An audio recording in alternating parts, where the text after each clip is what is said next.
తాకట్లో ఉన్న మీ బంగారాన్ని విడిపించి ఆ రోజు ఆన్లైన్ రేటుకి కొంటాం. Sharma gold company. నమస్తే, నేను విజయ్.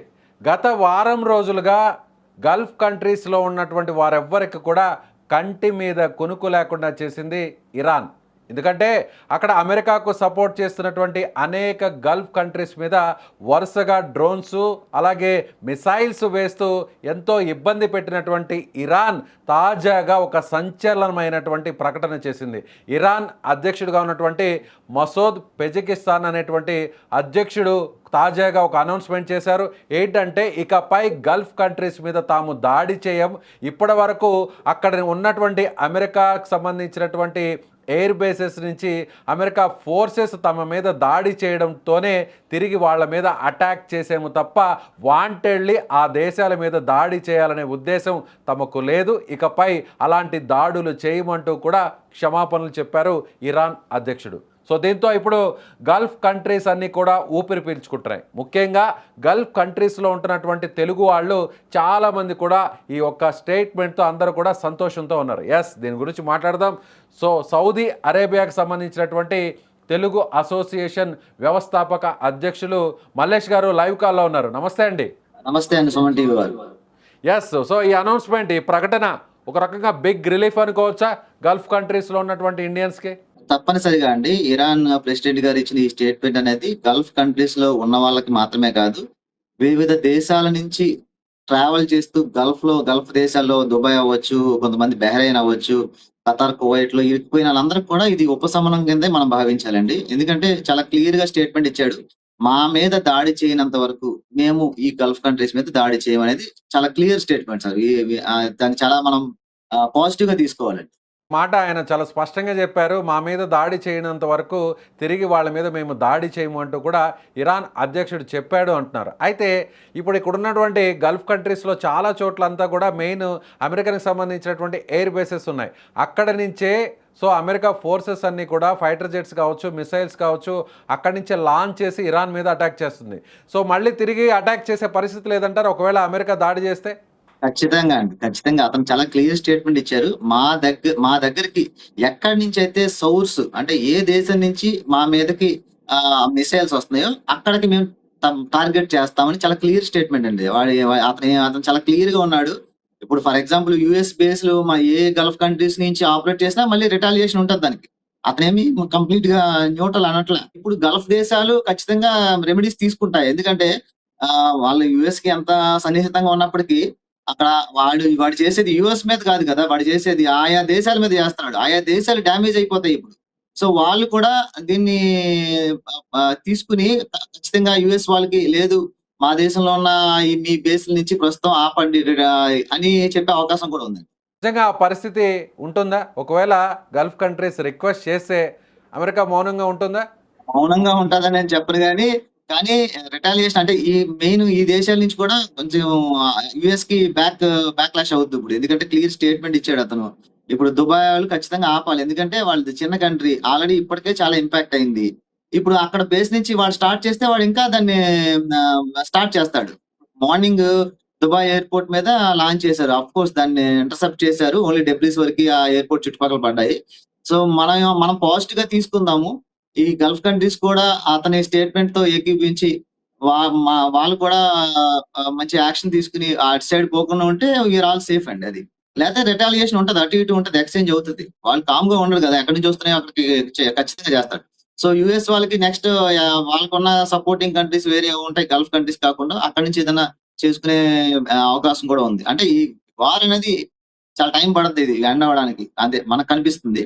బట్ ఈ స్టేట్మెంట్ తో గల్ఫ్ కంట్రీస్ లో ఉన్న బేస్ నుంచి తగ్గే అవకాశం ఉంది. సో మీరు ప్రజెంట్ ఇప్పుడు సౌదీ అరేబియాలో ఉన్నారు, అలాగే చాలామంది కూడా మిగిలినటువంటి దేశాలంతా కూడా అక్కడ చాలా ఇబ్బంది పడుతున్నటువంటి పరిస్థితి. మీరున్నటువంటి దేశంలో సో ఈ వార్ వల్ల ఎలాంటి ఇబ్బందులు అక్కడ స్థానికంగా ఉన్నటువంటి సివిలియన్స్ ఎదుర్కొంటున్నారు? మాది సౌదీ అరేబియా, మీకు తెలిసిందే, గల్ఫ్ కంట్రీలోనే అతి పెద్ద దేశం, పెద్ద కింద పిలుస్తారు. దీనికి బార్డర్ బహ్రెయిన్ ఉంది, కువైత్ ఉంది, తర్వాత ఒమన్, దుబాయ్, ఇవన్నీ బార్డర్స్. ఇప్పుడు ఖతార్ నుంచి రావాలంటే ఖచ్చితంగా సౌదీలో ఎంటర్ అయ్యాలి. రోడ్ నుంచి ట్రావెల్ చేయాలంటే ఖచ్చితంగా ఖతార్ నుంచి బ్యాక్ సౌదీ రావాల్సి వస్తుంది. ఇలాంటి సందర్భంలో సౌదీ ఆ బార్డర్ చాలా ఇంపాక్ట్ అవుతుందండి. ఆ బార్డర్ ఎందుకంటే ఆ రిటాలియేషన్స్ అన్ని కూడా యుఏఈ, బహ్రెయిన్, సౌదీ బోర్డర్ అంటే అక్కడ ఉన్న దమామ్, దహరాన్ వీటి మీదే జరుగుతుంది కాబట్టి అక్కడంతా కూడా కొంచెం ఆ ట్రాన్స్పోర్టేషన్స్ మూవ్‌మెంట్ అనేది తగ్గింది. చాలా ఇంపాక్ట్ అయితే ఉంది. ఇరాన్ తీసుకున్నటువంటి ఈ నిర్ణయం ఒక రకంగా మా మీద దాడి చేయొద్దు అని ఒక రకంగా కాషన్ ఇచ్చినట్టేనా?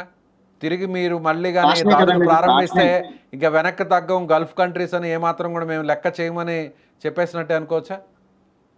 గల్ఫ్ కంట్రీస్ అనే కాదు, ఏ దేశమైనా సరే మా మీద మీరు మీ మీ ఫిరంగుల్ని ఎక్కుపెడితే మా ఫిరంగులు మీ వైపే తిప్పుతామని చాలా క్లియర్‌గా చెప్తున్నాడు అతను. సో, అది వీళ్ళు అర్థం చేసుకొని ఆగుతారని నేను అనుకుంటున్నా. బేస్ ఉన్నంత మాత్రాన వాళ్ళు కంప్లీట్‌గా వాళ్ళు ఆపరేట్ చేస్తారంటే దేశం కూడా ఇంపాక్ట్ అవుతుంది కదా! ఫర్ ఎగ్జాంపుల్ ఇప్పుడు దుబాయ్ చూడండి ఎంత ఇంపాక్ట్ అయిందో. ఎవరు ఊహించినంత ఇంపాక్ట్ అది. ఇప్పుడు మొత్తం అత్యంత సేఫెస్ట్ ఎయిర్‌పోర్ట్, సేఫెస్ట్ ల్యాండ్, మా షాపింగ్, తర్వాత రియల్ ఎస్టేట్ అంతా కూడా పీక్ లెవెల్‌లో ఉన్న కంట్రీ ఒక వారం రోజుల్లో మొత్తం టర్న్ అయిపోయింది. దాన్ని మళ్ళీ రికవర్ చేయడానికి మరి ఇంకో 50 ఏళ్ళు పట్టొచ్చేమో నాకు తెలిసి. ఒక వారం రోజులు జరిగినటువంటి నష్టం యుద్ధం వల్ల అంత నష్టం అంటే ఎక్కడ కూడా పెద్దగా ప్రాణ నష్టం జరగలేదు. కేవలం కొన్ని డ్రోన్స్ అటాక్ మాత్రమే అక్కడక్కడ కొన్ని హోటల్స్ మీద జరిగాయి. చిన్న చిన్న ఇన్సిడెంట్స్ మాత్రమే. సో ఇంత మాత్రానికి మొత్తం వ్యవస్థ అంతా కూడా తలకిందులుగా మారే అవకాశం ఉందంటారా? ఎవరైనా సరే ఏదైనా ఒక ఇన్వెస్ట్‌మెంట్ చేసేటప్పుడు లేదా ఒక టూర్‌కెళ్ళినప్పుడు ఈ వాంట్ జీరో కాన్‌ఫ్లిక్ట్స్ అండి. ఎట్టి పరిస్థితిలోనూ మనకి ఏ ఇంపాక్ట్ ఎట్టి కండిషన్స్‌లోనూ ఏ రకమైన పరిస్థితుల్లో మనం ఇబ్బంది పడకూడదు. అలా పడకుండే ఉండే కంట్రీస్ ఏంటి? అక్కడికే వెళ్తాడు టూరిజంకి. అక్కడే ఇన్వెస్ట్ చేస్తాడు. ఇన్వెస్ట్ చేసినప్పుడు ఇది ఇన్‌ష్యూర్ అండి. ఖచ్చితంగా ఇది ఇంపాక్ట్ అయితే ఉంటుంది. లేదని చెప్పడానికి లేదు. సౌదీ అరేబియా అనగానే సో ముస్లింలకి చాలా పవిత్రమైనటువంటి మక్కా మసీదులు ఉండేటువంటి నగరాలు కూడా సౌదీ అరేబియాలోనే ఉన్నాయి. సో ఈ మక్కా మసీదుకి వచ్చేటువంటి వారి సంఖ్య కూడా కాస్త వాటి మీద ప్రభావం చూపే అవకాశం ఉందంటారా? సో సౌదీ మీద కూడా కొన్ని అటాక్స్ జరిగాయి. అదృష్టవశాత్తు ఏంటంటే మక్కా, మదీనా అనేది వేరే సైడ్ అన్నమాట. ఇరాన్ సైడ్ కాదది. ఇంకా చాలా డిస్టెన్స్ అన్నమాట. ఫర్ ఎగ్జాంపుల్ అక్కడ బోర్డర్ దమాం నుంచి జిద్దాకి ఒక 1500 కిలోమీటర్లు ఉంటదండి. దమాం నుంచి జిద్దాకి. సో, చాలా డిస్టెన్స్‌లో ఉండటం. పైగా ప్రస్తుతం జిద్దా రీజియన్, ఈ మక్కా, మదీనా రీజియన్ అంతా కూడా ప్రశాంతంగా ఉంది. ఏ విధమైన ఈ వార్ తాలూకా ఇంపాక్ట్ ఏమి లేదు. పైపెచ్చు ఏంటంటే ట్రావెల్ చేసేవాళ్ళు కూడా జిద్దా నుంచే ట్రావెల్ చేస్తారు. ఎందుకంటే జిద్దా నుంచి ఇండియా ఫ్లైట్స్ చాలా స్మూత్‌గా రన్ అవుతున్నాయి. Across Saudi Arabia Jeddah is safest region అండి ప్రస్తుతానికి. సో, అలాంటి ఇష్యూ ఏం లేదు. బట్ యెస్, ఇటువంటి యుద్ధ పరిస్థితుల్లో ట్రాఫిక్ తగ్గే అవకాశం ఉంది. వచ్చి ఎవరైనా ఇరుక్కుపోతామో అని ఆలోచించే వాళ్ళు ఉంటారు కదండీ! సో అక్కడ ఉన్నటువంటి సివిలియన్స్‌లో ఏమన్నా ఇంకా భయం కొనసాగుతుందా?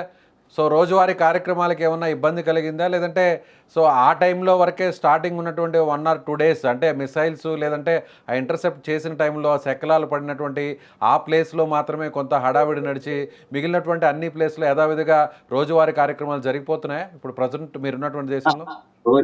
రోజువారీ కార్యక్రమాలు మామూలుగానే జరుగుతున్నాయండి. కాకపోతే ఏంటంటే ట్రావెలింగ్ మూవ్‌మెంట్ తగ్గింది. అంటే ఫర్ ఎగ్జాంపుల్ సౌదీ నుంచి బహ్రెయిన్ ఎళ్ళాలి, లేతే పక్కనే కంట్రీ కదా! చాలా ఈజీ యాక్సెస్. బహ్రెయిన్ ఎళ్ళే వాళ్ళందరూ ఆగిపోతారు. బహ్రెయిన్ నుంచి సౌదీ రావాల్సినోళ్ళందరూ ఆగిపోయారు ప్రస్తుతం. ఎందుకంటే వాళ్ళకి అన్‌లెస్ ఆల్రెడీ దానికి వీసా ఉంటే తప్పించి వాళ్ళు రావడానికి లేదు. కొత్తగా వీసాస్ ఇష్యూ చేయట్లేదు. ఇప్పుడు ఫర్ ఎగ్జాంపుల్ బహ్రెయిన్‌లో మీ వరకు న్యూస్ వచ్చే ఉంటది. సుమన్ టీవీలో కూడా ఒక వీడియో చూసాం మేము. ఎలా అంటే బహ్రెయిన్‌లో ఒక 50 మంది, 60 మంది ఇరుక్కుపోయారు మన తెలుగాళ్ళు. కువైట్ ఎళ్ళాల్సిన వాళ్ళాళ్ళు. ఇప్పుడు వాళ్ళు బహ్రెయిన్ నుంచి కువైట్ ఎళ్ళాలంటే ఫ్లైట్ లేదు. ఎయిర్ స్పేస్ అంతా కూడా క్లోజ్‌లో ఉంది. ఖచ్చితంగా వాళ్ళు రోడ్‌లో ఎళ్ళాలి. రోడ్‌లో వెళ్ళాలంటే బోర్డర్ క్రాస్ చేయాలి. బోర్డర్ క్రాస్ చేయాలంటే వీసా ఉండాలి. వాళ్ళకి వీసాలు లేవు. వీసా ఇప్పుడు సౌదీ గవర్నమెంట్ ఏ వీసా కూడా ఇష్యూ చేయట్లేదు. ఓన్లీ హజ్ వీసాస్, ముస్లిమ్స్‌కి హజ్ వీసాస్ ఇస్తుంది. లేదంటే ఏదైనా వ్యక్తికి యూఎస్ వీసా ఉంటే వాళ్ళకి ఆన్ అరైవల్ వీసా కూడా వచ్చే అవకాశం ఉంది. ఈ కండిషన్స్ 2 కండిషన్స్ తప్పించి నార్మల్‌గా ఈజీగా పాస్ అవ్వడానికి ఛాన్స్ లేకుండా అయిపోయింది. వాళ్ళందరూ స్టక్ అయిపోయారు బహ్రెయిన్‌లో. అది ఇబ్బందే కదా మనకి. ఆ రకమైన ఇబ్బందులు మాత్రం ఉన్నాయి. అలాగే మొత్తం ఎయిర్ స్పేసెస్ అంతా కూడా క్లోజ్ చేయడం జరిగింది. సో లోకల్‌గా అంటే ఇంటర్నేషనల్ ఫ్లైట్సే కాకుండా లోకల్‌గా తిరిగేటువంటి డొమెస్టిక్ ఫ్లైట్స్ కూడా క్లోజ్ అయ్యాయా? డొమెస్టిక్ ఫ్లైట్స్ సౌదీలో తిరుగుతున్నాయి. Domestic flights they are running smooth. ఎందుకంటే ఓన్లీ ఆ కంట్రీస్‌లో అది కూడా అటు సైడ్ ఈస్టర్న్ సైడ్ ఏదైతే ఇరాన్ దగ్గరగా ఉందో అక్కడ మాత్రం కొంచెం ఇబ్బందిగా ఉంది. కానీ ఇక్కడ జిద్దా నుంచి రియాద్, తర్వాత జిద్దా నుంచి జిజాన్ ఈ ఫ్లైట్స్ నార్మల్‌గా రన్నింగ్‌లో ఉన్నాయి. Domestic no impact in Saudi Arabia majorly. So అలాగే మీరు ఒమన్ కూడా అంత ఇంపాక్ట్ ఏం లేదు. సో మీరు తెలుగు అసోసియేషన్కి వ్యవస్థాపక అధ్యక్షులు, మిగతా దేశాల వాళ్ళకి సంబంధించినటువంటి మన తెలుగు వాళ్ళతో కూడా మాట్లాడుతుంటారు, ఇండియన్స్తో కూడా మాట్లాడుతుంటారు. అందరిలో ఈ వార్ మీద ఎలాంటి ఒపీనియన్ ఉంది? సో అందరూ కూడా ఏమని భావిస్తున్నారు? అందరూ కూడా ఈ వారు త్వరగా ఆగిపోవాలి, సమసిపోవాలి, ఈ సమస్యలన్నీ మళ్ళీ ప్రశాంతంగా ఉండాలని కోరుకుంటారు. ఎవరైనా ఎక్కడైనా ఉండేది ఓకే. మేము డబ్బులు సంపాదించడానికి దేశం వదిలి వేరే దేశం వచ్చినప్పటికీ ప్రశాంతత అనేది చాలా ఇంపార్టెంట్ కదండి. జీవనం ప్రశాంతంగా ఉండాలి. సో ఈ ఇలాంటి మనకు విషయంలో సంబంధం లేని విషయం. ఈ విషయంలో ఇండియా గ్రేట్ అనుకుంటున్నారు అందరూ. సో అందరూ కూడా మీరు అన్నట్టుగా Dubai safest place, Dubai so luxuriest place, దుబాయ్లో ల్యాండ్ కానీ అక్కడ ఉన్నటువంటి ఫెసిలిటీస్ కానీ ప్రపంచంలో ఎక్కడ కూడా అంత సెక్యూరిటీ సేఫ్టీ ఎక్కడ ఉండదు అని ఇప్పుడు అందరూ భావిస్తూ వచ్చారు ఇప్పటి వరకు కూడా. సో వన్స్ ఈ వార్ స్టార్ట్ అయిన తర్వాత ఇప్పుడు అందరూ కూడా ఇండియా ఎంత కీలకమో, ఎంత సేఫెస్ట్ ప్లేసో సో అందరూ కూడా ఒక క్లారిటీ వచ్చి ఉంటుంది. నిజమేనా? 100%. అంటే 100కి 100 మంది. ఇది వరకు 10 మంది 20 మంది అటు ఇటు ఉన్నా ఇప్పుడు దుబాయ్ మనం ఇన్వెస్ట్మెంట్ చేయాలి అని రియల్ ఎస్టేట్ కూడా చాలా మంచి బూమింగ్ లోకి వెళ్ళింది. రకంగా ఇప్పుడు ఇండియాకి సో దీనివల్ల అంతా కూడా పెట్టుబడిదారులందరూ కూడా ఇండియా వైపు మళ్ళీ అవకాశం ఉందంటారా? ముఖ్యంగా హైదరాబాద్ వైపు వచ్చే అవకాశం ఉందంటారా? మంచి అవకాశం ఇప్పుడు. అంటే అఫ్ కోర్స్ ఇది మంచి అవకాశం మనం భావించకూడదు. యుద్ధం అనేది ఎవరికి మంచిది కాదు. బట్ ఈ కండిషన్స్ లో ఇండియా అనేది సేఫెస్ట్ మన స్పాట్ అని మనం అందరికి కూడా తెలిసి వచ్చేది కాదు చెప్పాలంటే. సో ఇండియా మీద అటాక్ చేయాలంటే అది అంత ఈజీ కాదు అనేటువంటి ఒక క్లారిటీ వచ్చిందంటారు. ఖచ్చితంగా అండి. ఇండియా మీద అటాక్ చేయడం అంటే అంత ఈజీ ఏం కాదు. అది ఎప్పటి నుంచో ఉంది, ఇప్పటికీ ఉంది, ఎప్పటికీ ఉంటది. ఎందుకంటే మన దగ్గర అన్ని సరంజామాలు ఉన్నాయి, మన బ్రెయిన్స్ ఉన్నాయి, హార్డ్ వర్కింగ్ పీపుల్ ఉన్నారు, నాలెడ్జ్ ఉంది, టెక్నాలజీ ఉంది. యాన్షియంట్ కంట్రీ, సెంచురీస్ ఇలాంటి యుద్ధాలు ఇవన్నీ కూడా చూసి ఆరితేరిపోయిన మనుషులు మన మన మనుషులు. సో దేన్ని ఎలా డీల్ చేయాలి, ఎక్కడి వరకు ఆపాలనేది మన మన దేశం చాలా ఎక్స్పర్ట్ దీంట్లో. సో ఆపరేషన్ సింధూర్లో కూడా సో మన దేశాన్ని ఏం చేయలేదు, ఒక డ్రోన్ కూడా మన దేశం లోపలికి రాదు అనేది ఒక క్లారిటీ కూడా వచ్చేసింది ప్రపంచ దేశాలకి. క్లారిటీ వచ్చింది కదా, అదే క్లారిటీ వచ్చింది అందరికి. ఒక మన పొరుగు దేశానికి కాదు, ప్రపంచ వ్యాప్తంగా ఒక రెప్యుటేషన్ పరంగా చూస్తే మన న్యూస్లో ఏదో ఇండియా నాట్ సేఫెస్ట్ కంట్రీ వెబ్స్లింగ్ చూస్తారా, ఇవి చూసి నవ్వుకుంటాం మేము. ఇండియా ఈజ్ సేఫెస్ట్ కంట్రీ అండి at any cost. India is our most safest country in the world, no doubt about it. Right sir, thank you. So త్వరలోనే యుద్ధం ఆగాలి. సో మన తెలుగు వాళ్ళు, మన ఇండియన్స్, అలాగే అక్కడ ఉన్నటువంటి స్థానికులందరూ కూడా సేఫ్గా ఉండాలని సుమన్ టీవీ కూడా మనస్ఫూర్తిగా కోరుకుంటుంది. Thank you so much. ధన్యవాదాలు.